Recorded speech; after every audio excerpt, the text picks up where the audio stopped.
Ama, aming Diyos, salamat po muli dahil kayo po, Panginoon, ang patuloy na nagbigay sa amin ng buhay, lakas at pagpapala, lalo na po sa araw na ito. Salamat po, Panginoon, dahil kami inyo'y patuloy na iniingatan sa kabila ng mga kaguluhan, problema, maging sakit, karamdaman. Pinagkakalooban niyo pa rin kami ng kalakasan at kalusugan nang sa ganon kami po ay makapagtrabaho at makapaglingkod din po sa inyo. Kami po, Panginoon, ay nagagalak ang aming mga puso dahil sa aming buhay na minsan lang at hindi namin hawak, ay kayo po, Panginoon, ang nagbibigay ng magandang mga chances and opportunity. Katulad ngayong oras na ito, na kami po ay inyong tinipon sa gawain niyo po, Panginoon. At nananalig po kami, Panginoon, na kayo po ang Diyos na mahabagin. Kayo po ang Diyos na nakakakita ng lahat ng lahat sa aming buhay. Kaya sa inyo kami lumalapit, nagtitiwala, at kami po ay umaasa muli sa inyong habag, sa inyong biyayang Panginoon, na kami po ay inyong linisin, patawarin sa lahat ng aming nagagawang pagkakasala, at higit sa lahat, kami po ay pagpalain ng inyong mga salita. At inaangkin namin kasama sa pagdiriwang ng anibersaryo ng weekdays prayer meeting po ninyo dito sa Macau at sa aming family appointment with El Shaddai, na nanalig kami, Panginoon, na ibubuhos po ninyo ang magsaganang biyaya at pagpapala materially, physically, and spiritually, Panginoon, sa bawat isa sa amin. Kaya sa inyo namin binabalik ang lahat ng ito ng may papurit, pasasalamat sa pangalan ni Jesus. Ito po ang aming dalangin sa ngalan ng Ama, Anak, at ng Espiritu Santo. Amen and amen. Purihin natin ang Panginoon. Hallelujah.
Siyempre, bago tayo magsiupo, ating munang babasahin itong mabuting balita, the good news ng Panginoon para sa atin pong pagdiriwang ngayong araw na ito. Kasama ang anniversary ng ating weekdays, prayer meeting, at yung ating family appointment with El Shaddai. Okay, at ang ating pong readings ng mabuting balita ay ating pong kukunin sa sulat ni St. Paul sa Philippians chapter 3, verse 12 to 14. Ulitin ko, sa letter ni St. Paul sa Philippians chapter 3, verse 12 up to 14, ganito po ang sinasabi. I don't mean to say that I have already achieved these things or that I have already reached perfection. But I press on to possess that perfection for which Christ Jesus first possessed me. No, dear brothers and sisters, I have not achieved it, but I focus on this one thing, forgetting the past and looking forward to what lies ahead. I press on to reach the end of the race and receive the heavenly prize for which God, through Christ Jesus, is calling us. Purihin natin ang Panginoon sa kanyang mabuting balita. Pwede na tayo makaupo, mga brothers and sisters. Maya-maya lang ay baka dumating ang ating spiritual director, Father Raymond Gaspar. Kasi in-invite natin siya to give some inspirational message. Because he is part of our community. Siya po yung ating ibinigay sa ating ng bishop as our spiritual father natin dito sa gawain. Maybe, kasi siyempre, sunod-sunod yung misa kaninang umaga, and the last mass is siya pa rin po nag-misa. That's why nag-rest muna siya ng konti. Pero because of this combination of family appointment and celebration, pupunta po siya para batiin po tayo at kamustahin at magbigay lang ng konting, alam nyo na, pampasigla, pampagana po sa ating buhay, spiritual, paglilingkod at pagtatrabaho. Amen po ba? Kamusta po ang inyong isang linggo? Sino po ang nandito ng last Sunday? Taas po ng kamay nandito last Sunday. At yung wala po, okay lang po yan. Basta ang mahalaga ay hindi po kayo nakakalimot sa Panginoon. Pero wala na pong sasaya at papalit pa sa tinatawag na personal connection or personal relationship. Po, kung kayo po ay tatanungin, ano po ang gusto ninyo sa mahal nyo sa buhay? Yung kausap nyo po ba sila sa long distance o kausap nyo sila ng katabi? Mas masarap po yun. Mas masarap yung kausap po sa tabi kaysa po doon sa long distance or messenger call, mga ganun. Pero wala na pong sasarap at papalit po doon sa personal. Just like with the Lord. Life is very short. Hindi po natin alam. Pasalamatan natin ang Lord dahil binigyan niya tayo ng opportunity na makapagtrabaho dito sa Macau. At dapat yun talaga ang focus natin. But hindi lang pwede puro sa sa trabaho. Kailangan din po kasi natin i-focus aside from trabaho is yung sa Panginoon kasi kung hindi niya po tayo binigyan ng buhay at lakas at kakayanan, talaga ito wala po tayo sa Macau para makapagtrabaho. Sana po makita natin yon na ganun po kabuti ang Diyos. Napakarami pong mga tao, kababayan natin sa ating bansa, naghihirap po sila kasi alam niyo po kung gaano kahirap ang walang trabaho. Isa po sa problema ng ating bansa is napakaliit ng ating employment Hindi katulad sa bansang ito, sa bansang Hong Kong, Japan, Australia, bansang Singapore, Taiwan, yung mga katabi nating mga bansa, sila ay halos lahat sa family ay employed. Sa Pilipinas, pinakamas marami ang unemployed. Kaya mahirap ang ating bansa. Di ba? Kaya pag nakita niyo po yung ganong opportunity, why we are here is to work, not only to work but to serve God. Kaya huwag niyo kakalimutan lagi. Amen? Palakpakan natin ang Panginoon sa kanyang kapatid. So last Sunday, ang akin pong i-share sa inyo, it's all about the staying connected. Ano po? Staying connected. Yung ating pong tinalakay sa nakaraan. But today is just for follow-up, para naman sa ganoon ay medyo mabuhay-buhay pa yung ating mga spirito na natutunan natin, is how to move on. Po? Hashtag. Lagyan na lang po ng hashtag. How to move on. Saan po nang galing ang move on po na yan?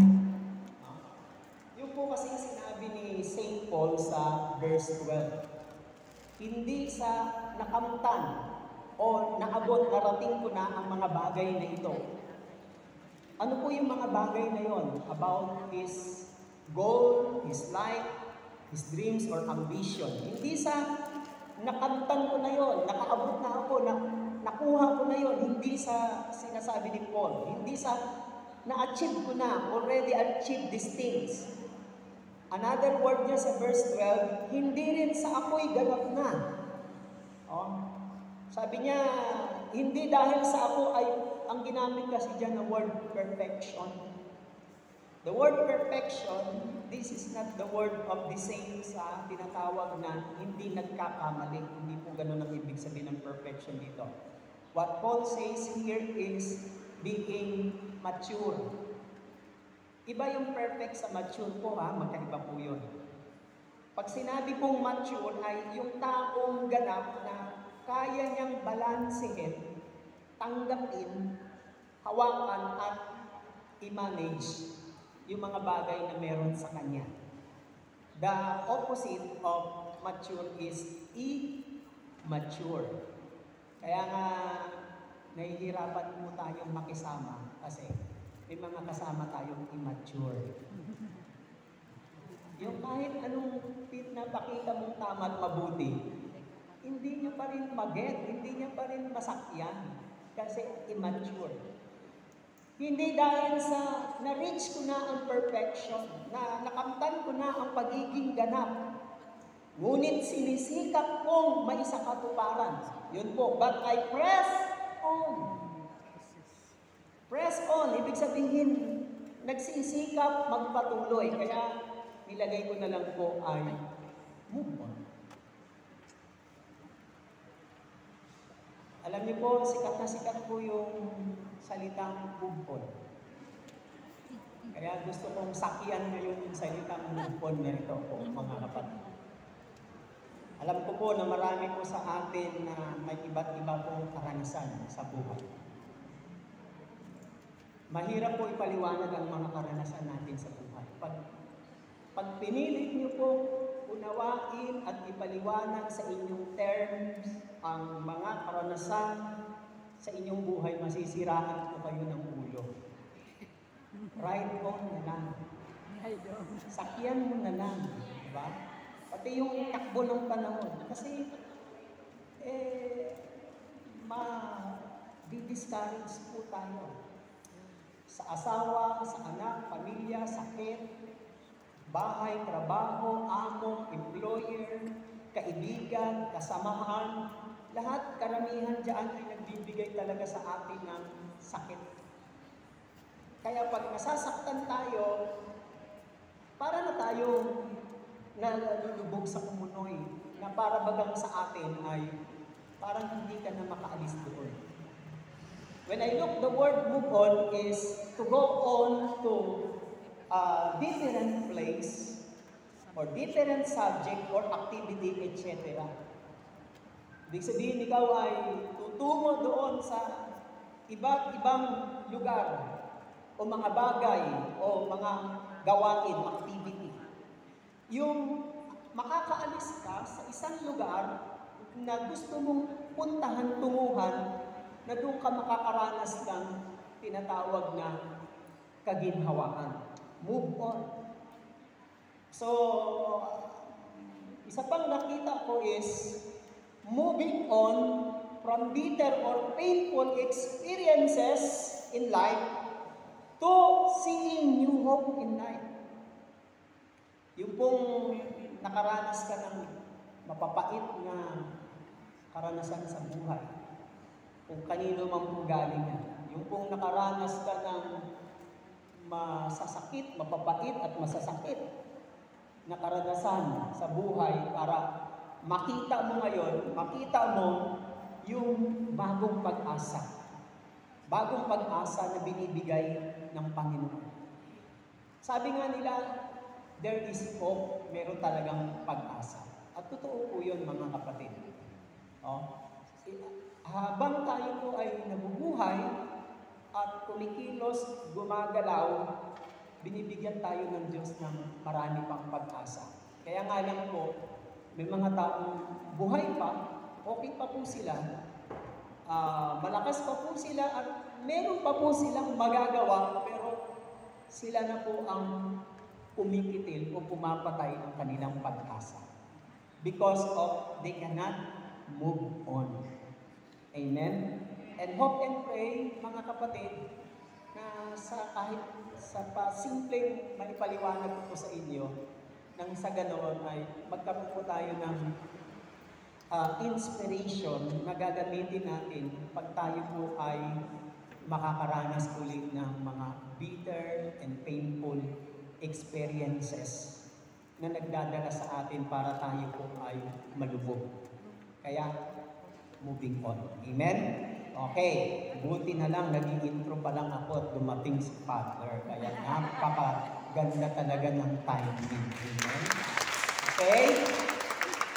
Napakaganda po ng araw na ito dahil sabi ng Bible, this is the day that the Lord has made. Amen? And let us rejoice and be glad in it.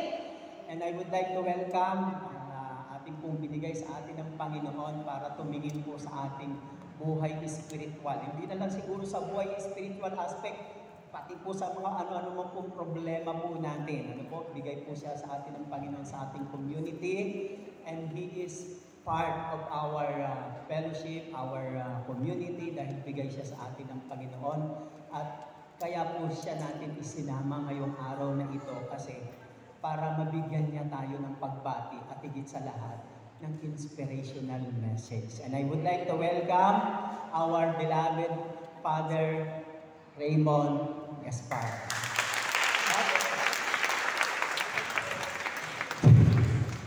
Thank you, brother, for the beautiful introduction and kind words. So magandang hapon po sa inyong lahat. Palagpakan natin ng Panginoon.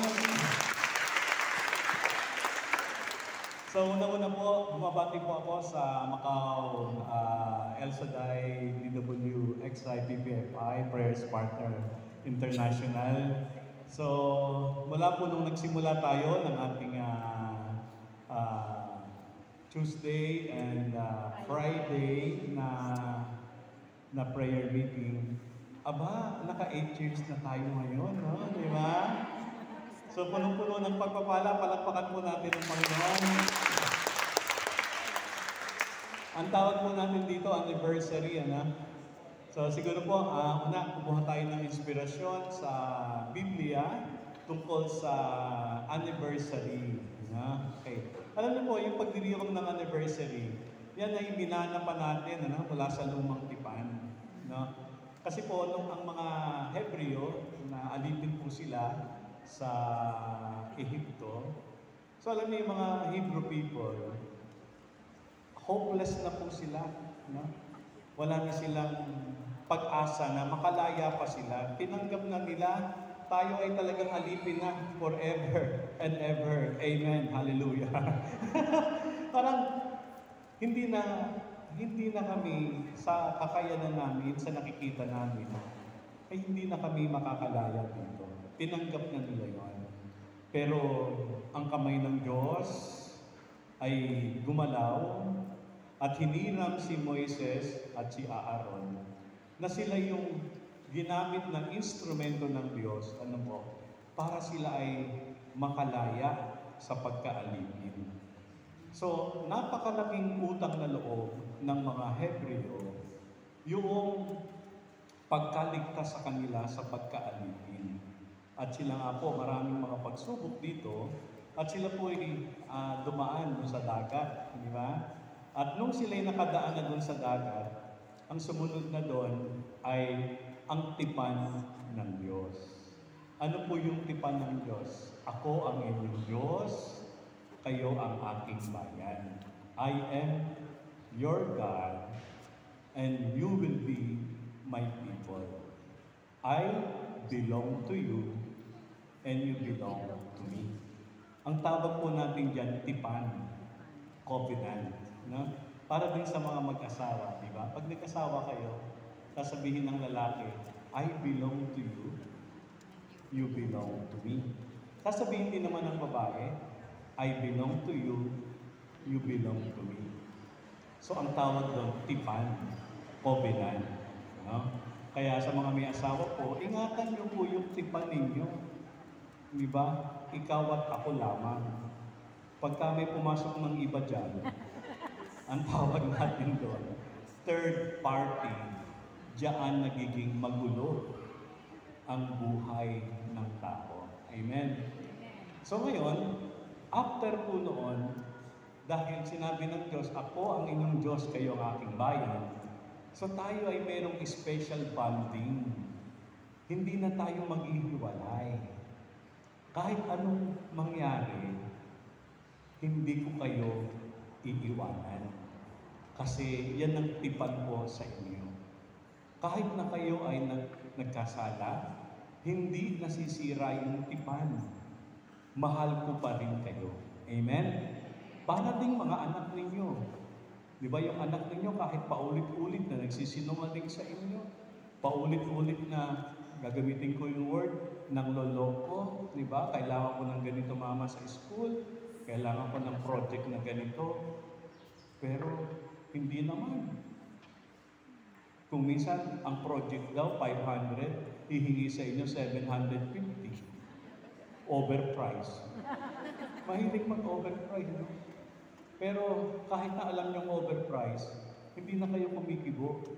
Alam niyong overprice yun. Amen? Paano niyo nalaman na overprice? Kasi nung nag-aaral kayo, baka ganun din kayo. Nag-overprice din kayo. Kaya alam niyo na. Amen? So, kahit na ganun, mahal mo pa rin yung anak mo, papatawarin mo. Kasi hindi naman nasisira yung pagiging nanay at anak, tatay at anak. Yun pa rin. Amen? Pag nagkasala, pinapatawad mo pa rin. At saka nga yung kasalanan nga ng anak mo, mula nung pinanganak mo, maliit, nakalimutan mo na. Amen? Wala kang, hindi mo tinatandaan. Sino nagtatandaan ng kasalanan ng anak nila? Wala. Pag pinatawad mo na, wala na sa puso mo. Di ba? Payapa ka na. Balik na uli sa dati, nare-restore. Ganun po yung kagandahan ng loob ng Diyos. Kapag pinatawad tayo ng Diyos, tapos na. Period na. Erase na. Amen? Amen. Kaya kahit nga paulit-ulit tayo nagkakasala, pagbalik natin sa Diyos, dahil nangingibabaw yung pagmamahal ng Diyos sa atin, kaya madali niyang ibigay yung pagpapatawad. Kasi nandun yung kanyang pagmamahal. Bago pa tayo pumunta sa Diyos, pinatawad niya na tayo. Anong ibig sabihin nun? Ibig sabihin nun, alam ng Diyos na darating ang araw na magsisisi ka at hihingi ka ng kapatawaran. Kaya kapag dumating yung moment na yon, yung oras na yon, yung sandali na yon, na hihingi ka ng tawad, madali niyang ibigay. Kahit hindi pa tayo humihingi ng tawad sa Diyos, mga kapatid, pinatawad niya na tayo. Amen?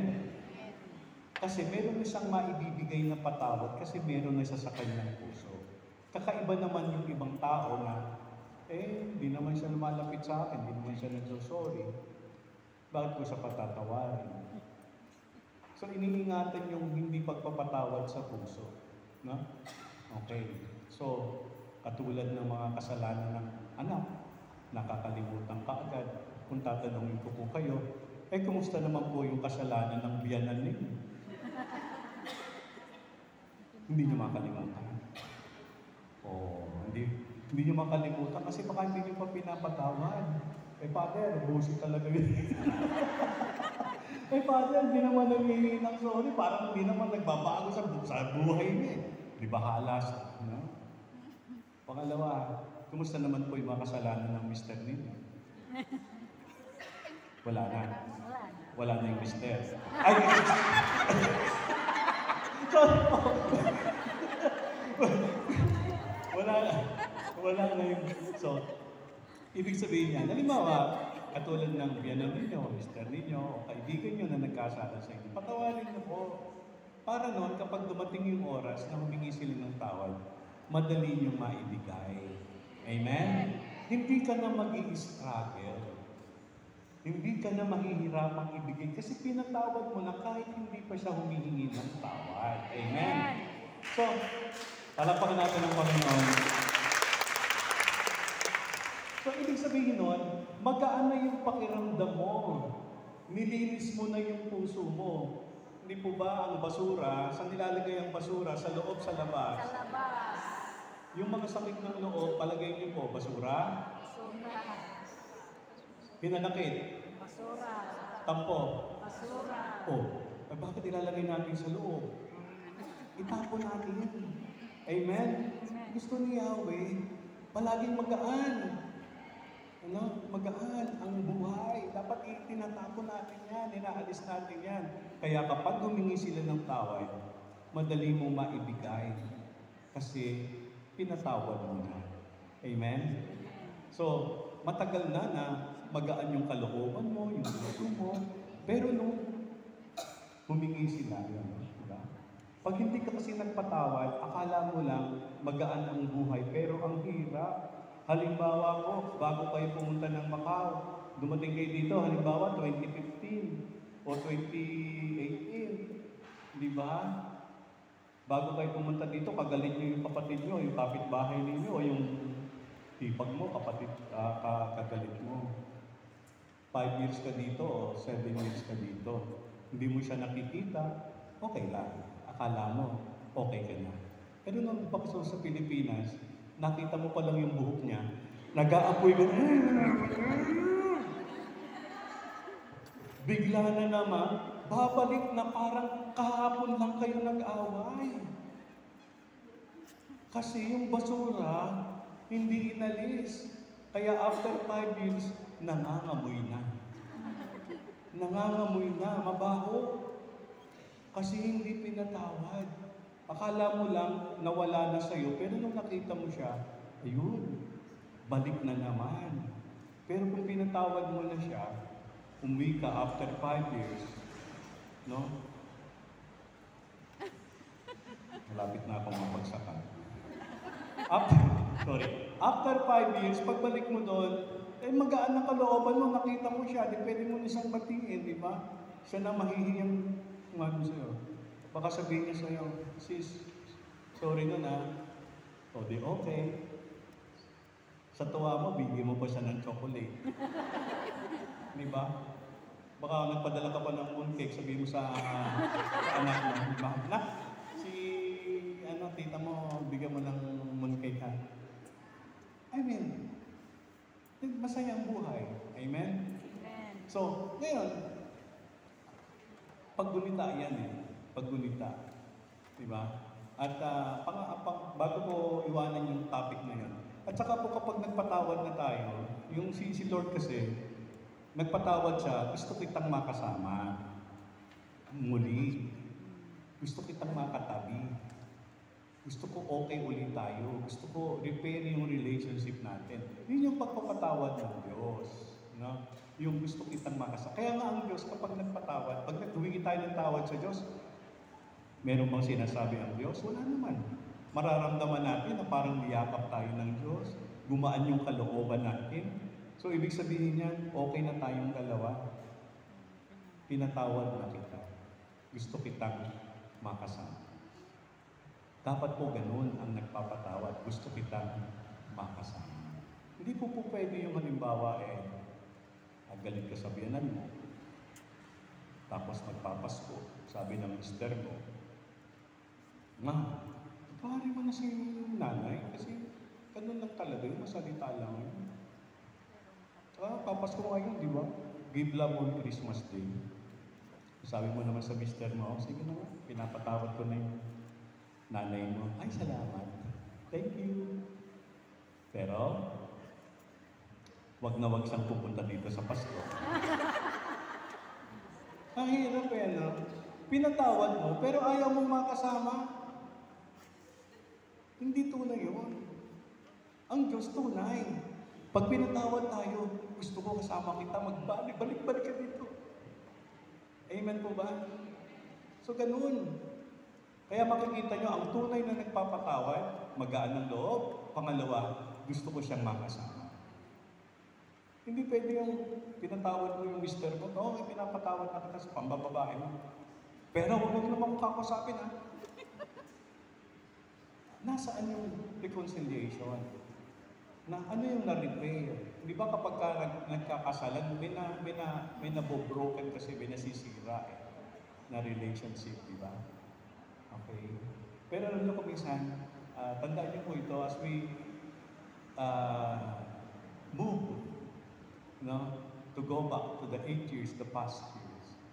Minsan ang dami nating brokenness, yung nababasa, di ba? Okay, nagbibitak.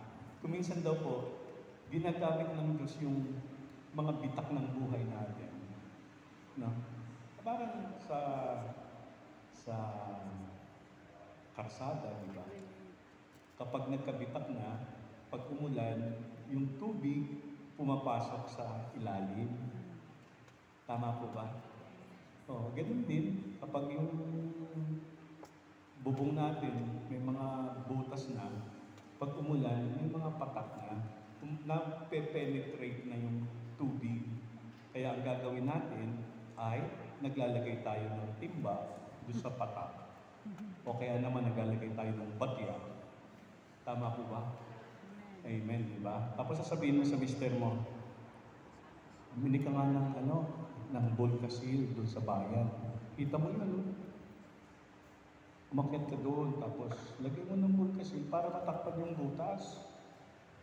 Sabi naman ng mister, sige, tingin pambili. Yun, pumunta naman ng bayan, nakita yung kumpare mo doon, hindi Volcasil ang nabili, Emperador. Hindi magkakagalit kayo, di ba? Sino man na matutuwa na pinigil pambili ng Volcasil, Emperador ang binili. Di ba? Parang, di ba? So, kuminsan daw po, yung mga cracks sa buhay natin, yung brokenness natin, diyan nakakapasok yung Diyos sa atin. Kasi kuminsan parang, ang hirap daw nating pasukin. Pero kung may mga pagsubok sa buhay natin, we are broken, doon pwedeng pumasok yung Espiritu ng Diyos sa atin. At doon tayo nagiging buo muli. Amen? At ang ibig sabihin nun, even our brokenness, God can turn into something good.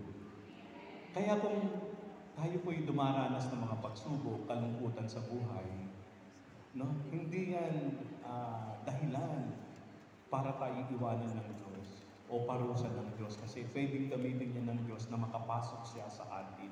Even, bakit ba tayo nagiging broken? Because of our sinfulness at yung mga gawang masama. At yan tayo nakakapasok ng Diyos. At sa loob po ng 8 taon, alam kong nakapasok ang Diyos sa atin. Di ba? Pasalamatan natin yun. Okay, amen? So now, nung sila ay nakaligtas na sa Ehipto, hindi na Hebreo ang tawag sa kanila. Tinawag na silang mga Israelita. No? So nagbago na ng pangalan. Na, di ba? Parang tayo rin dati, pagano tayo, wala tayong Diyos. Abay, nung tayo nagpabinyag, naging Kristiyano tayo, naging Katoliko tayo, naging tagasunod tayo ng Kristo. We have a new name. And that new name is a Christian name. Naging Kristiyano tayo, naging Katoliko tayo. Amen po ba? Amen. So, nung sila ay nandiyan na, may pangako ang Diyos saan? Na sila ay idadala sa lupang pangako. Okay, so ngayon, yun na yun. Every year, 40 years po silang naglakbay 40 years, mahaba. Kasi ang titigas ng ulo nila. Ito po, tigas ng ulo kasi nila Gumawa pa nga sila ng golden cup, di ba? Sinisi pa nga nila si Jesus. But anyway, ang gusto ko lang po makita, every year, tinandaan nila yung panahon na sila'y iniligtas ng Diyos. So every year, nag-a-anniversary sila. Ang tawag nila doon, Feast of the Passover. So humihintong sila sa pagtatrabaho at sila ay walang ginagawa kundi magdasal, magnilay, balikan nila yung magandang ginawa ng Diyos sa kanila. No? Tapos, hindi lang yon. Meron silang tinatawag na Jubilee Year. Yung 25, Jubilee Year yun. Yung 50, Jubilee Year. Gustong-gusto nila yung 50. Pag 50 years po, anong batas nila? Lahat ng utang Bayad. hindi nasisingilin. Bayad. Kasi Jubilee Year Yun na yung ibibigay mo sa Diyos. Kaya kung may utang ka, inabot ng 50 years, wala na. Wala na kasi nagpautang sa'yo, baka wala na rin.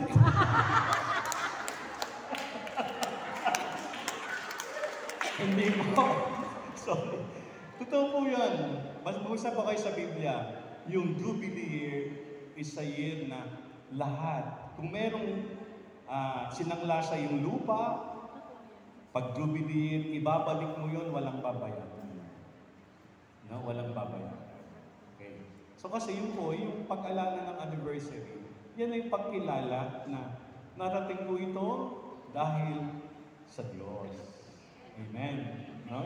Yung Diyos. At bilang pagpapasalamat sa Diyos, sa mga biyayang tinanggap ko, aba, may utang sa akin to, papatawarin ko.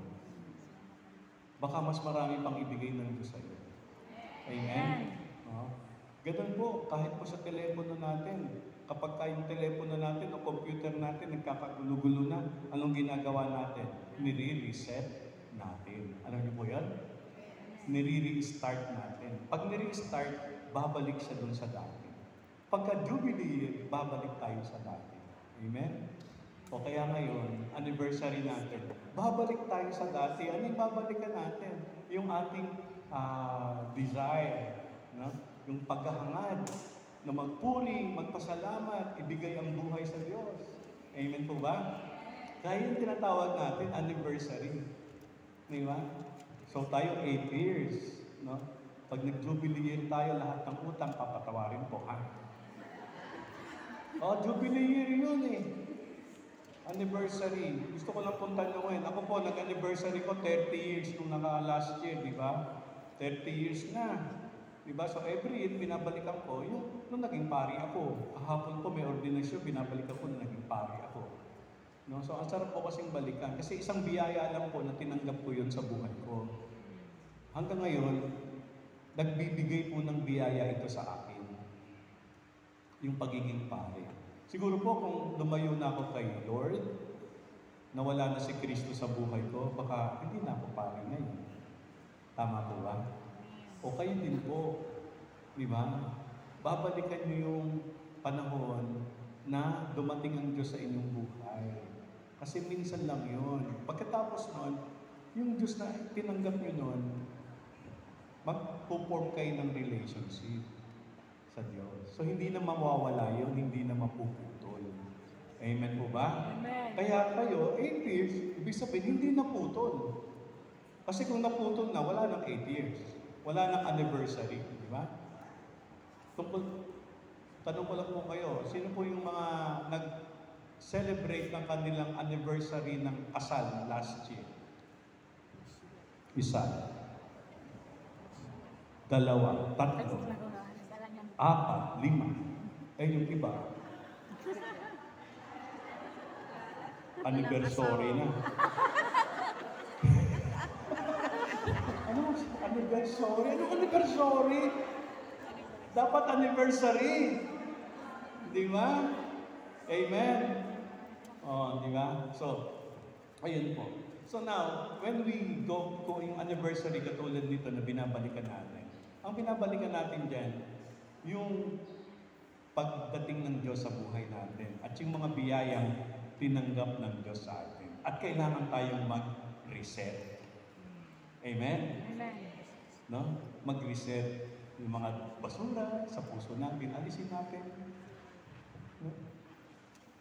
Minsan may nagpunta sa akin, sabi niya, Father, hirap na po ako. Eh, bakit? Punong-puno na po ako, Father.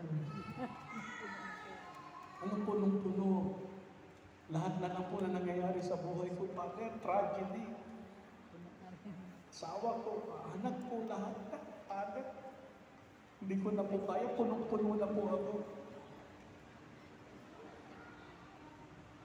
Tanong ko sa kanya, punong-puno ka na ba? Ang dami po din ng mga masama. Tanong ko sa kanya, ilan na yung pinatawad mo sa masasama na yun? Wala po, Father, mga walang yabo yun. Eh sabi ko sa kanya, teka muna ha. Baka punong-puno ka na kasi ayaw mong magbawas. Subukan natin magpatawad at magkakaroon ka ng space.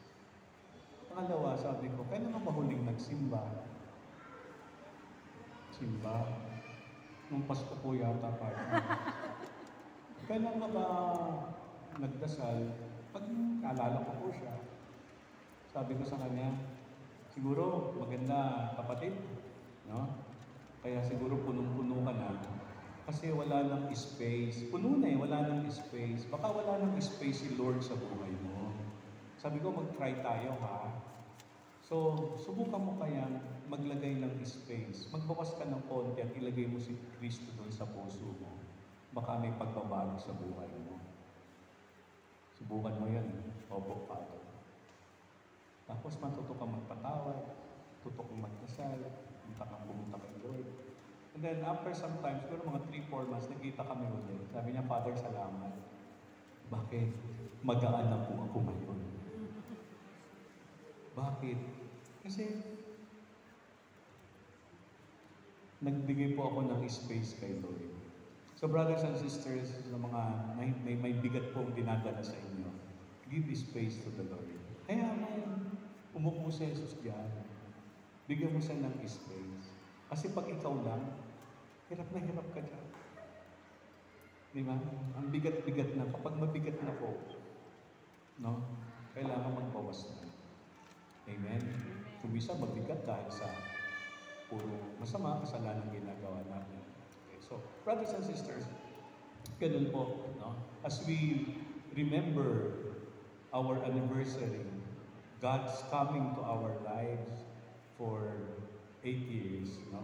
Pasalamatan natin siya. It should be thanksgiving, no? Yung pagpapasalamat. Parang tayo din, di ba? Every Christmas, ba't nagse-celebrate tayo? Ano ba sineselebrate natin? Hindi lang birth of Christ, hindi the birth of our salvation. Kaya every year, Pasko, pag Pasko, yan, di ba? Pag-ibig, di ba? Kapayapaan, gusto nating mag-reset, no?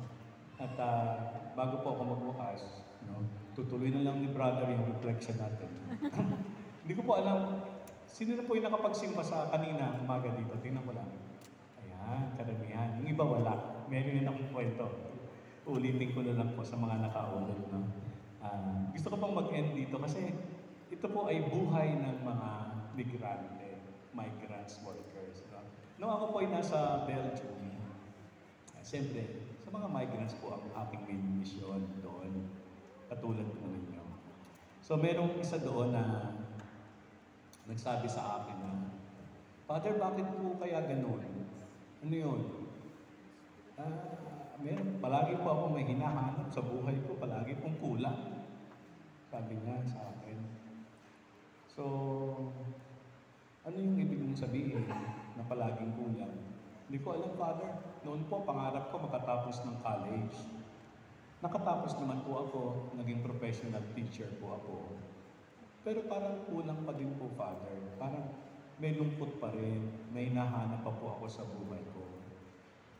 Hiling ko noon, kapagtrabaho. Nakapagtrabaho naman po ako, Father, sa Pilipinas, pero kulang pa din eh. May hinahanap pa rin po ako eh. Hindi po ako tahimik.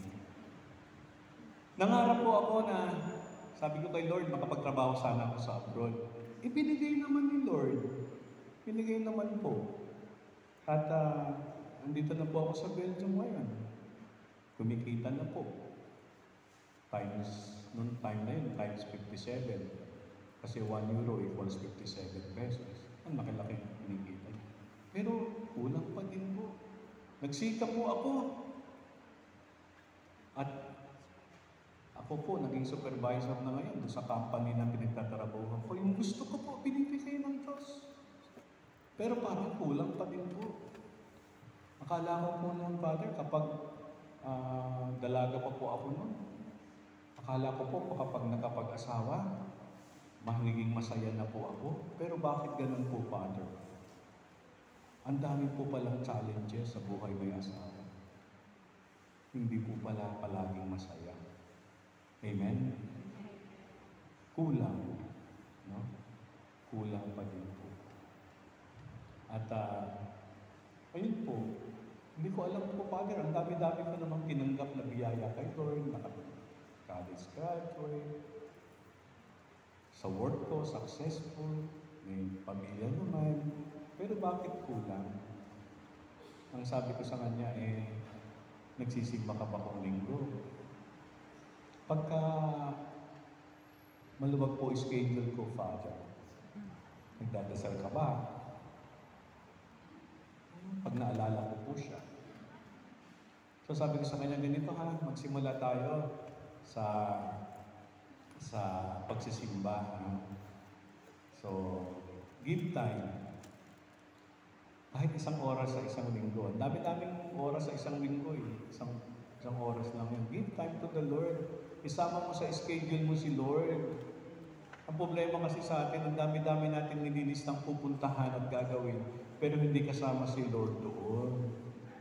Pero sa totoo lang po, sino ba may bigay ng buhay sa atin? Sino? Lord. Yun naman pala eh. Di ba? So, ibigay niyo naman yung share ni Lord. Hindi ba kayo, kung minsan, naghahanap kayo ng trabaho, papasok kayo sa agency. Hindi ba yung agency, may cut dun sa sweldo niyo? May share sila sa sweldo niyo? Kasi sila yung nagbigay sa inyo eh. Marapat lang yun. Huwag lang masyadong malaki. Pero, ganun talaga eh. Ang Diyos, binigyan ka ng buhay, kaya ka nakapagtatrabaho. Tapos, ni 1 oras ayaw mong magbigay. Sabi ko, mag-start ka dyan. No? Na isama ang Diyos. Pangalawa, start to pray, magdasal ka. Sa pagtulog sa gabi, hindi mahaba. Sabihin mo lang, Lord, salamat po sa biyaya ng araw na ito. Thank you, Lord, for the gift of this day. Thank you, Lord, sa hanap buhay. Thank you, Lord, hindi po. Ang dami. Payapa po ang family namin. Hindi po ako nagkasakit. Walang sumakit sa akin. Thank you, Lord. At pagising sa umaga, simpleng dasal ako po every day. Pagising ko sa mga, sabi ko, Lord, thank you for the gift of life. Wala na ako ibang hinihiling. Salamat po sa biyaya ng buhay. Kanina nasabi ko, kayo hingi ng pera kay Lord. Talaga, Father? Kailangan namin yun eh. Oo, alam ko. Hingin mo buhay. Kasi pag may buhay ka, makapagtatrabaho ka, magkakapera ka. Amen. Amen? Amen. Ang dami humihingi ng pera kay Lord. May isa hiningi niya, Lord, bigyan niyo po ako ng good health. Yun ang tama. Pag may good health ka, makapagtatrabaho ka, may pera ka. Amen. Amen? Ay, yung iba gusto pera. Yeah. Hindi. No? Sometimes we need to ask not what we want, but what we need. Magkaiba po yun, yung gusto at yung kailangan natin. Gusto ko pong mabuhay. Binigyan siya ng net, yung lambat. Anong photo? Paano ko mabubuhay dito sa lambat? Eh di gamitin mo, punta ka sa dagat, manghuli ka ng isda, pag marami kang nahuli, may pagkain ka, may pambenta ka pa, di may pera ka. Amen. Di ba? So sometimes yung sinasabing, gusto ko po ng makakain, binigay ni Lord, lambat. Not what we want, but what we need. Di ba? Kailangan niyong magtrabaho. Amen? Amen.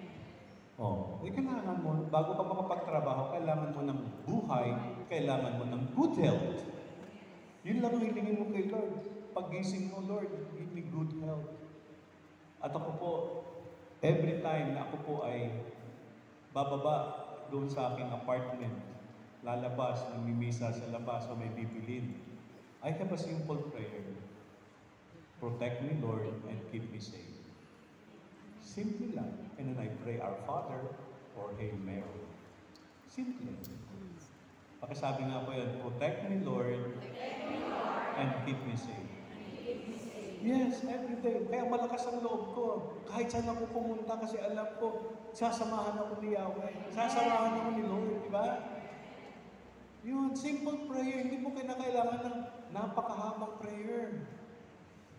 Yung galing lang sa puso, ano ba kailangan mo? Di ba? You need protection and safety. Pray for that. Simple. Yung iba, meron silang tinatawag na 3-minute prayer. 3 minutong dasal. Iba ko less than 3 minutes. Unang dasal daw, dasal sa God the Father. Di ba? God the Father, Creator of heaven and earth. Di ba? Siya yung nagbibigay ng buhay. So, ang dasal, Almighty Father, give me life today. Kasi siya yung nagbibigay ng buhay. So, the first you are going to do is to ask the Father to give us life this day. Amen? And the second is the prayer to Jesus Christ. Sino naman si Jesus Christ? Jesus Christ is the Savior. Di ba? Savior. So, Father, give me life today. Lord Jesus, protect me and save me today. Kumpleto na yun. At pangatlo, Holy Spirit. Di ba? Yung Holy Spirit, yan ay ang Espiritu ng Diyos na nasa atin. Bigay tayo para saan? Bigyan tayo ng lakas ng loob, wisdom, strength. Di ba? The Holy Spirit is the source of love, the source of forgiveness, the source of peace, the source of unity, the source of patience and kindness and generosity. So, yun lang. 3. In 3 minutes, kumpleto ka. Amen? Meron kang buhay, meron kang prayer sa kaligtasan mo, sama mo na yung pamilya mo. At pangatlo, meron kang gabay sa buhay, the Holy Spirit. Amen? Imagine, hindi mahaba. Amen? Amen. Yun lang. No? So, and then, yun. So, at ikaw po, makikita mo gagabayan ka ng Diyos. At itong sinabihan ko na ganoon, pray. After noon, nakita kami after 3 months. Ba, nakita ko, nag-volunteer siya na maging lector namin.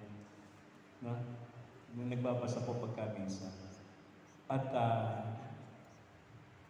sabi niya after noon, Father, ano po, salamat sa Diyos, salamat po sa inyo. Bakit? Kasi po, unti-unti kong nagkakaroon ng kahulugan ng buhay ko. Unti-unti pong, nung nagkakaroon po ng kahulugan yung buhay ko, unti-unti pong lumiliit yung lungkot ko. Diba? Nakukumpleto po ako. Ang dami ko pong biyayang pinanggap, pero parang kulang. Pero nung binuksan ko po ang buhay ko at dumating ang Diyos sa aking buhay, nakumpleto po. Yung mga hinahanap ko, maliit na po. At wala na po akong hangad kung hindi mapaglingkuran ang Diyos na nagbigay sa akin ng lahat. At ang ganda po, pagka merong nagkakasakit na lector o may emergency o nagbabakasyon sa Pilipinas, siya yung palagi nagbo-volunteer. Palagi na siyang available. Kasi nga, di ba? Kumpleto na siya kasi may Diyos na eh. So kahit ano pong gawin ng tao, hanggat walang Diyos sa kanyang buhay, hindi makukumpleto. Kasi ang tao para sa Diyos. What is the covenant of God? I will be your God, and you will be my people. Sabi ni Yahweh, kayo ang aking kawan, ako ang inyong pastor. Ako'y para sa inyo, kayo ay para sa akin. Amen? God bless po, and happy anniversary.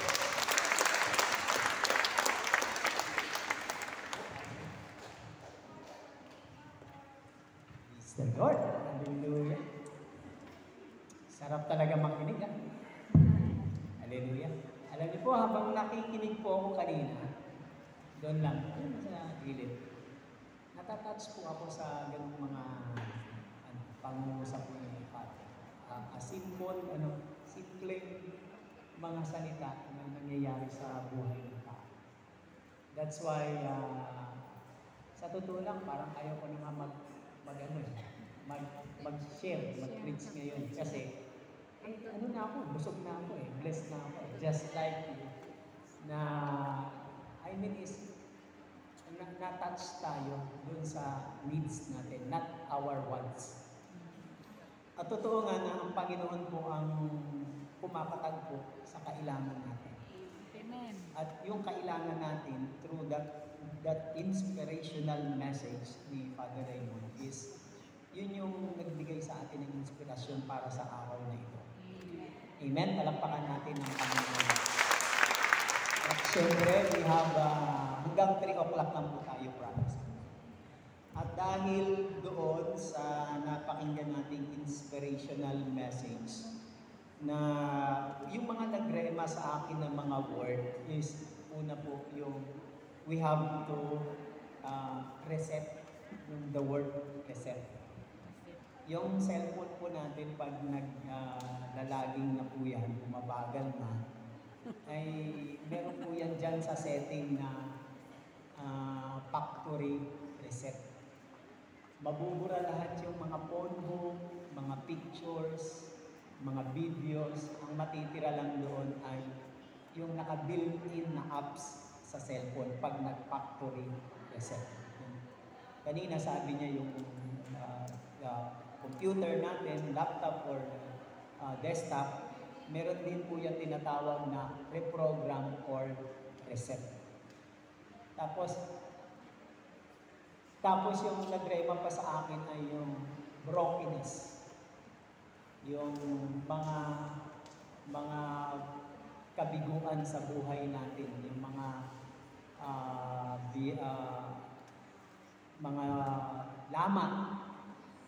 lamat na dumating sa buhay natin na naging sanhi ng ating mga disappointments or failures, mga kapatid, na pwedeng gamitin ng Diyos para tayo ay buuhin. Ibig sabihin para takpan at buuhin yung lamat. And the last, yung sabi niya ay yung mga sinishare ko yung mga nagrema sa akin. Ibig sabihin nangusap sa akin. Hindi lang yung ginagamit ng Diyos yung mga lamat, yak sa buhay natin, kundi pinakita rin shinare din ni Father na yung buhay natin ay kailangan nating bigyan ng space ang Panginoon. Amen. Diba? Kasi sa kakahanap natin ng mga bagay sa mundong ito na doon tayo magkakaroon ng contentment, satisfaction, or happiness, lalo lang tayong napapagod.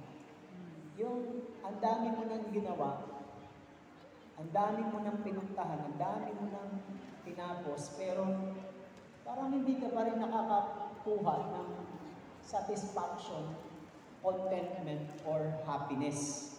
Sabi ni Father, pag nagbigay ka sa Kanya ng space, naglaan ka ng uwang o panahon para sa Panginoon, and that space ang magbibigay sa iyo ng pagiging kumpleto. Parang puzzle.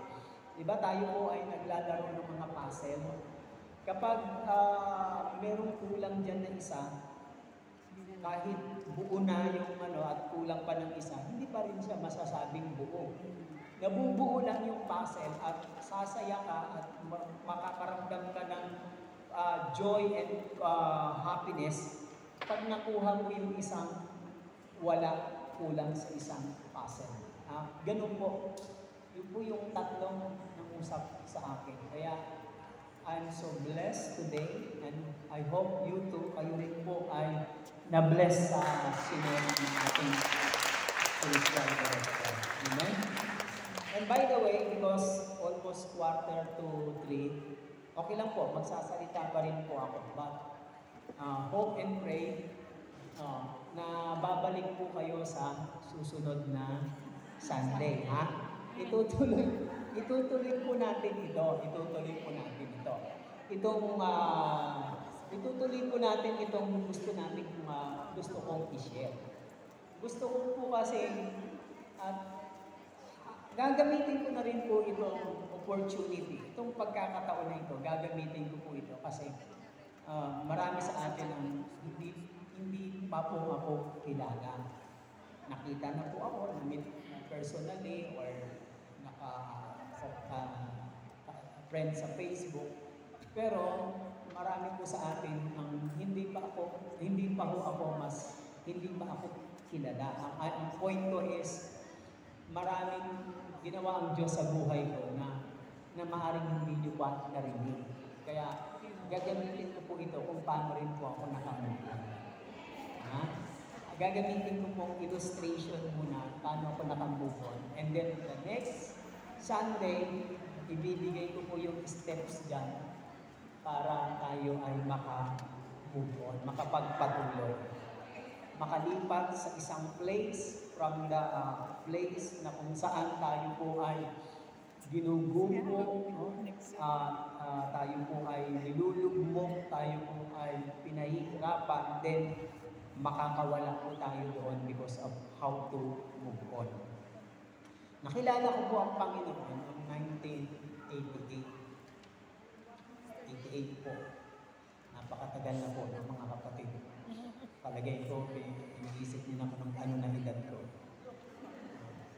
Ako po ay 54 na po ngayong taon na. I'm 54 years old. Marami na pong puti yung buhok ko, nagpo-color lang po ako.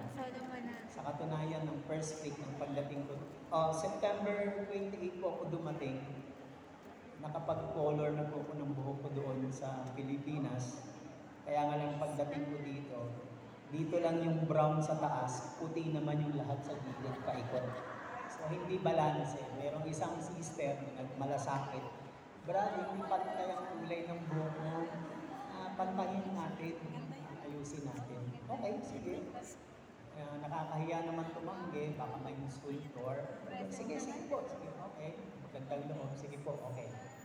So, ano na po yan? Marami ng puti, kino-color ko lang po. At meron namang time na gusto ko puti lang, pero marami kasing mga makukulit na mahilig maganda may kulay. O sige. Po. 1988, 88 to 89, nagkaroon po ako ng sakit sa baga. Nagkaroon po ako ng sakit sa baga kasi po, nung mga time na yon ay marami po akong mga ginagawa sa buhay ko na hindi maganda. Party goer po ako at lagi po akong napupuyat at kulang sa tulog dahil nga party goer. May mga barkada ako, na-involved din ako sa, alam niyo na, mga gawain ng lalaki. Hindi ko na po i-elaborate. Basta mga kapilyuhan ng mga lalaki. Ano po? At hindi lang yon, na-involved din ako sa isang fraternity sa nung ako ay 4th year high school. Sumama po ako sa isang fraternity na Pi Gamma Phi. At hindi lang din yon, ay marami rin po akong mga konting kalokohan sa buhay. Masipag naman po ako mag-aral dahil 6 po kaming magkakapatid. Pangalawa po ako sa panganay, babae panganay, tapos ako, tapos sunod lalaki, tapos the rest puro babae, 6 po. Sa aming magkakapatid, ako lang po yung nakapag-aral sa kolehiyo. Yung tatay ko po ay karpintero. Pero hindi po, pag karpintero po, hindi po laging may trabaho. Yung depende basta may mga project. Ang nanay ko po ay isang tindera. Yung nagtitinda ng, kapag dumarating yung mga manghuhuli, hihilain yung timba, yung banyera, paninda, tapos ilalabas po yun. Ganun po. At yung buhay po namin ay masasabi ko, nasa level po rin po kami ng mahirap. Hindi naman po mahirap na mahirap, pero mahirap pa rin. Pero hindi lang po mahirap na mahirap. Kasi yung parents ko, nakakapagtrabaho naman sila. Nangarap po ako sa buhay na gusto ko pong maging isang architect. And nag-aral po ako sa pagka-graduate ko po ng high school. Nag-aral po ako nung time na yun, noong 1987-88. Nag-aral po ako sa PIP. Alam niyo po yung PIP sa Quiapo? Technological Institute of the Philippines. Ano po? Dahil yung tatay ko po ay carpenter, sabi ko, gusto kong matulungan yung tatay ko at mga kamag-anak ko. So, nag-aral po. To make the story short, nag-aral po ako. Malapit na po akong makatapos. Hindi ko na malayan kasi habang nag-aaral ako, hindi naman nawalan ko yung bisyo ko. Ang nangyari po, dumating po yung sakit na karamdaman sa bahay. Isang umaga, pag-gising ko, umubo lang po ako, umubo lang. Pag-ubo ko, dire-diretso na po, sumuka na ako ng dugo. Kinabahan po yung nanay ko at dinala po ako sa hospital. By the way, sa Dasmariñas, Cavite po ako nakatira. Dasmariñas, Cavite. Noong nakatira po kasi kami dati sa Tondo, sa Parola, Tondo. Squatter po yung lugar na yan. Kung meron po kayong alam na Parola, Tondo, yung malapit sa mga pier, sa puting bato, isla puting bato, Parola, karugtong nun Delpan, papuntang Recto Divisoria, Parola. 1979, in-squat po kami ni Marcos. Yung Ferdinand Marcos, in-squat kami. Relocated kami sa Dasmariñas kami. Ganun po ang story. At doon po ako nag-transfer ng pag-aaral from to Dasmariñas kami. At ito na po. So, pagka-graduate ko po doon sa Dasmariñas Cavite, nag-aaral po ako sa Quiapo, sa R-Levy, sa PI. Dumating mo ang isang malaking pagsubok sa buhay ko. Pag-isip ko isang araw, ako po ay malapit na graduate ay bigla pong suka ko ng dugo. And the findings is, yung aking left and right upper lungs ay marami pong spots. Ibig sabihin, mga spots na doon po nagkikreate ng yung dugo para sumuka. And then, siyempre, tinanong ako ng doktor, sinabi ko naman sa kanila yung aking lifestyle. And taong 1988, meron na akong mga pinsan na nanguna ng nag-El Shaddai. Parang ganito. Kaya nga lang, alam ko maliit lang yung sila na prayer meeting. Parang nasa 7-10 lang sila. Noon, inaakay nila ako. Kaya nga lang, wala akong interest kasi hindi po ako mahilig sa magsimba, hindi po ako mahilig sa mga religious gathering. Ang hilig ko po, puro yung layaw lang. Layaw. Makikita ninyo yung layaw ng isang mga teenager. Mga ganun. Then, alam ko na inahakay nila ako na. Nang dumating po sa akin yung sakit karamdaman, hindi po sila nagbago, pilit pa rin po nila akong inahakay papunta sa gawain ng El Shaddai. Kaya po parang kanina nang sinabi ni Father, ang Diyos kung minsan ay pumapasok kapag may bitak sa buhay natin.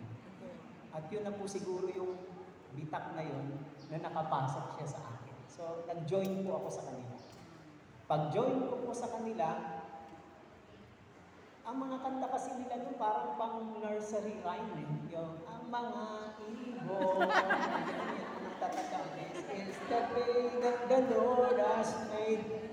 Parang, pero kahit parang sa akin, parang nababatuyan ako, parang sumasaya ako, sumisigla ako sa ang mga ibon.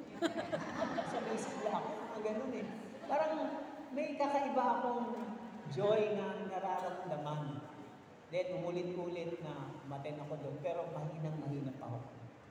Dinala po ako nila sa pinakamalaking gawain ng El Shaddai. At yung pong naalala ko na gawain na yun, ay doon pa ho sa Folk Art Center. Bago lumipat ng PICC, Folk Art Center, minsan pupunta sa Araneta Center sa Cubao. Palipat-lipat.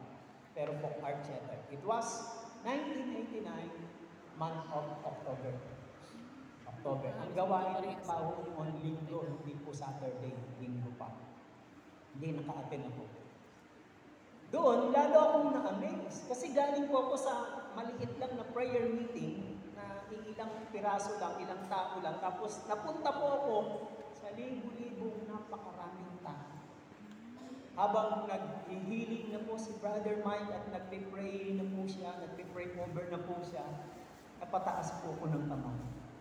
Sabi ko lang po sa Panginoon, Panginoon, hindi po kasi ako marunong magdasal, sabi ko lang po sa Kanya, pagalingin niyo po ako, pag gumaling po ako, ibibigay ko ang buhay ko sa inyo at ako'y magliling. To make the story short ulit, balik uli ako sa lugar namin sa Cavite, sa Dasmariñas, atin-atin lang uli ako ng prayer meeting. Sa kaka-attend ko ng prayer meeting, nalimutan ko yung problema ko. Nalimutan ko at lalo akong sumaya. At habang tumatagal ako, ay nakakaramdam na ako ng tinatawag ako ng Diyos. Ngayon mo ay, ng time ko na yon ng 1990, ako po ay nag-start ng training sa Panginoon as a disciple preacher noong 1990. Doon ako nag-start na training, sitting, nakikinig, nag-aaral doon sa Makati, Amorsolo, sa office ni Brother Mike.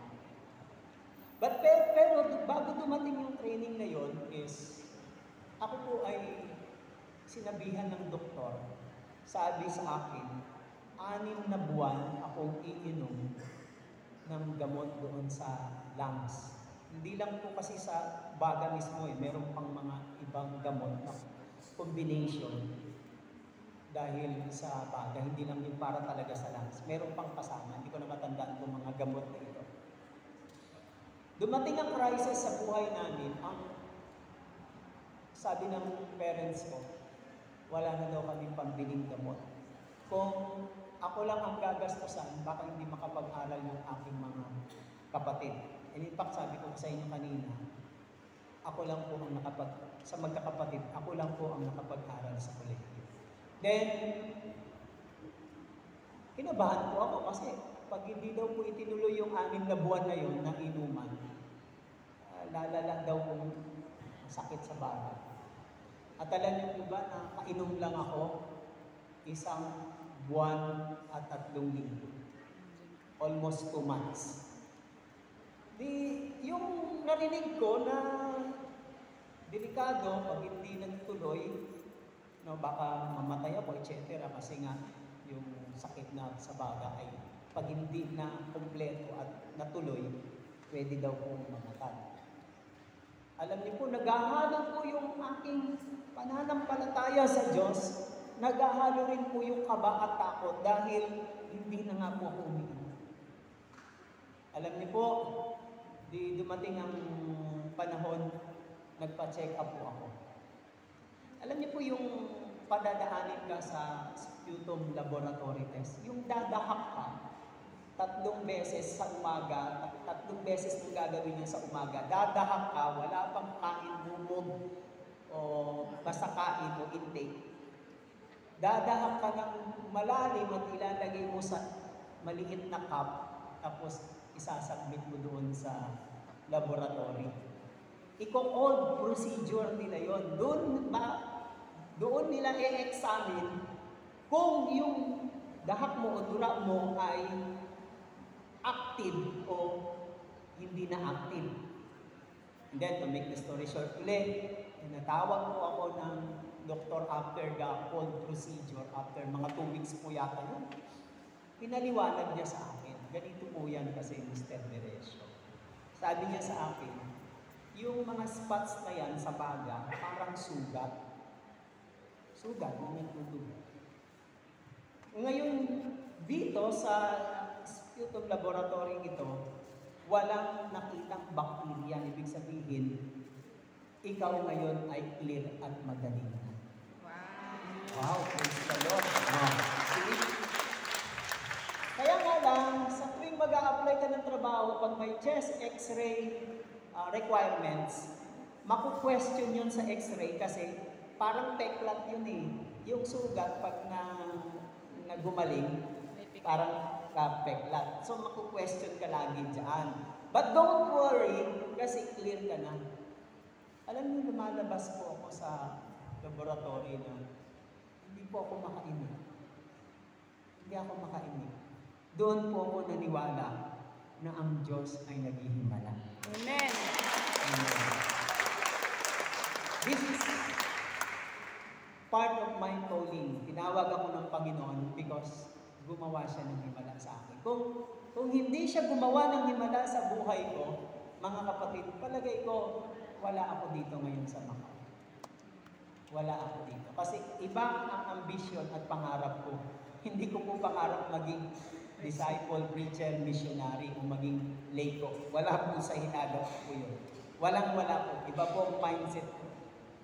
Gusto ko pong maging isang successful na professional, etc. Then, nung mga panahon na yun ng 80s, 88, 89, nung mga panahon na yun na kilala kong Panginoon, unti-unti na pong nagbabago yung attitude, character, yung buhay ko. Hanggang sa naiwan ko yung barkada, naiwan ko yung mga masamang gawain, malalaswang gawain, nabitawan ko na siya, at nag-start na ako lumakad sa Panginoon. At noong 1990, no, napakahaba nito at ngayon ay 2023. Ano po? Ang dami ko pong pinagdaanan ng mga pagsubok at struggle sa paglilingkod na parang gusto ko nang bumitaw. Ang kantang gusto nang bumitaw. Ano po? Parang ganun po. Kasi po, ang maglingkod sa Panginoon ng katulad ng ganitong calling ay wala po kami tinatawag na parang mga katulad sa isang company. Bigyan lang po kami ng allowance, etc. Kung ano pong iabot, ibigay sa amin. Yun lang po, doon po kami nagbe-base. Hindi po yan mayroong, alam niyo na po, pag sa company, may salary, may mga benefits, etc. Wala po, kundi kung ano lang po ibigay sa amin galing sa gawain ng El Shaddai. At sa paglilingkod ko po sa Panginoon ay hindi ko po alam kung makakaya ko o hindi. Kasi po, walang pwedeng po magsabi sa akin na ano po na matibay ako, kaya ko to, magaling ako, wala pong pwedeng makapagsabi sa atin ng ganun, wala po. kung bakit po na papagtagumpayan yung mga problema at pagsubok na dinaanan ko. No? Ang pagkakaiba ko lang sa inyo kasi ako nagmi-mission. Ibig sabihin, pinapadala sa iba-ibang lugar at nagsishare. Pero, pagkatapos naman nun, parang magkakatulad na lang po tayo. Magkaiba lang ng gampanin, pero magkakatulad lang po tayo. Dumating po yung time na parang susuko at give up na ako. Ayaw ko nang ituloy ang maglingkod. Ayaw ko na ituloy. Alam niyo po yung mga crucial time po na yun sa buhay ko noong mga panahon ng 1995 and 96. Po, kasi challenge na ako ng family ko, challenge ako ng parents ko, tsaka family ko. Anong papakain mo sa family ko? Anong papakain mo? Anong magiging kinabukasan mo dyan? Dahil nung nagtitraining pa lang po ako, imagine from Dasmariñas, Cavite, to head office Makati, sa opisina ni Brother Mark, wala naman po akong support. Hindi alam ng nanay ko na kinukupitan ko siya sa dilantar niya. Hindi alam nanay ko kinukupitan ko siya sa dilantar niya, ginagawa ko pamasahe. Ganun po yung mga ano na yun, yung mga time po na yun. Hindi ko po alam bakit nag-iba yung mindset, mentality ko at direction ko.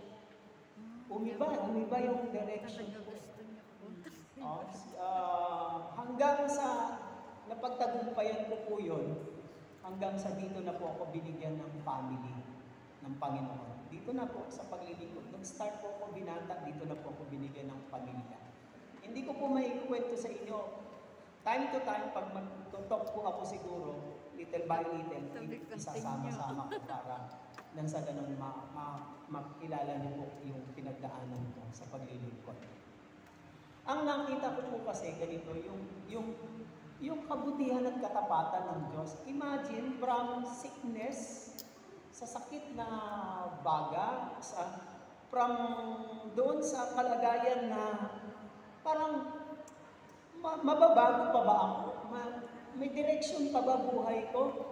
May mangyayari pa bang maganda sa buhay ko? Magmula doon sa kalagayan ko na yon, magmula po doon sa kinalalagyan ko na yon, mga kapatid, naka-rebound po ako, naka-alpas po ako, kaya yung move on na yan. Naka-move on po ako doon sa dati kong kalagayan at kung ano man ang meron sa akin ngayon, kung ano man ang meron sa akin ngayon, mga kapatid, biyaya na lang ng Diyos. Amen. Pero ang akin pong pinagpapasalamat, wala man po akong magarang tahanan o magarang sasakyan o ano, kasi nabubuhay lang po ako sa biyaya ng Panginoon. Ang akin pong pinagpapasalamat ay meron po akong kapayapaan, kaligayahan, kagalakan, at higit sa lahat, pag-ibig, pagmamahal ng Diyos na hindi matatagpuan sa mga bagay na nabibigay sa amin. Everything in this world is temporary. Amen. Kaya, habang kayo po ay binibigyan ng Diyos ng magandang chance and opportunity sa buhay ninyo, gawin niyo po at gamitin niyo po ang lahat sa buhay ninyo. Gamitin niyo po kasi ang magtrabaho dito sa Macau is an opportunity and time will come, hindi ka na makakapagtrabaho. Gamitin niyo po. But, yun nga pong sinasabi ko, na mahirap ma-achieve ang lahat ng iyong dreams, goal, o layunin mo sa buhay kung hindi ka makakamove on.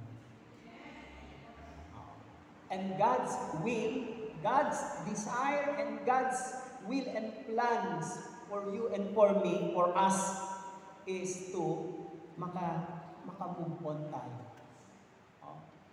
From our tinatawag simple living or yung ating pong mga disappointment, failures, yung ating pong hopelessness, though we work here in Macau, pero mayroon pa rin mga bagay na humahawak sa atin na parang hindi ka makakawala. Iba yung naglalakad ka ng malaya ka, no?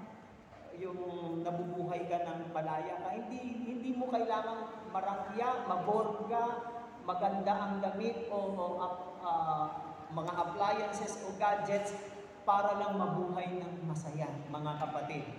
Aanhin naman natin yan kung ang buhay naman natin nilulugmok tayo. Iba pa rin ang buhay na kasama at galing sa Diyos. Amen? Amen. Now, let us all stand. Tayo na po tayo mga kapatid at kunin natin ang ating mga prayer requests.